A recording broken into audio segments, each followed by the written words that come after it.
দ্রুত আমরা accreditation card দিব এবং নীতিমালাটা খুব সহজ করা হয়েছে, জার্নালিস্ট ফ্রেন্ডলি করা হয়েছে। আপনাদের সবার প্রতিনিধি আমরা নিয়েছিলাম এবং একটা আপনারা দেখতেও পারেন যে নীতিমালাটা কীরকম। আমরা আগের নীতিমালায় যেটা ছিল যে আপনি যদি অ্যাক্রিডিটেশন কার্ড নেন জার্নালিস্টরা, আপনি বিদেশে গেলে সরকারের অনুমতি লাগবে, এবং আপনি যদি অ্যাক্রিডিটেশন কার্ড নেন তাহলে আপনার সরকারের প্রশংসা করতে হবে, সরকারের বন্দনা করতে হবে। এখন এগুলো আমরা কিচ্ছু রাখিনি। আপনারা খুব শীঘ্রই আমি বলবো যে অ্যাক্রিডিটেশন আবার দেওয়া শুরু হবে এবং যারা যারা জার্নালিস্ট তারাই পাবেন। আগের যেটা অ্যাক্রিডিটেশনের সবচেয়ে বড় সমস্যা যেটা ছিল সেটা হচ্ছে যে এটা নিয়ে ছাত্রলীগের ছেলেরা কাজ করতেন।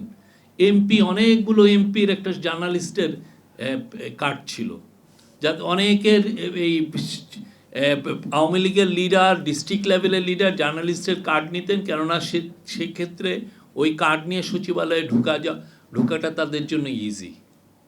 ওখানে যে অনেক ধরনের লবিং করতে পারেন, তার গ্রামের বাড়িতে রাস্তা বানানোর জন্য লবিং করেন, কোনো কন্ট্যাক্ট পাওয়ার জন্য লবিং করেন, জার্নালিস্টের কার্ডটা তাকে ইজি অ্যাক্সেস দিত।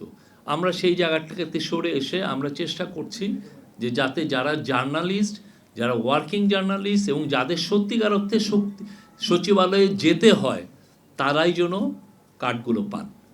এবং এই ক্ষেত্রে আমরা যতটা স্বচ্ছতা রাখা দরকার আমরা প্রত্যেকটাই স্বচ্ছতা রাখবো।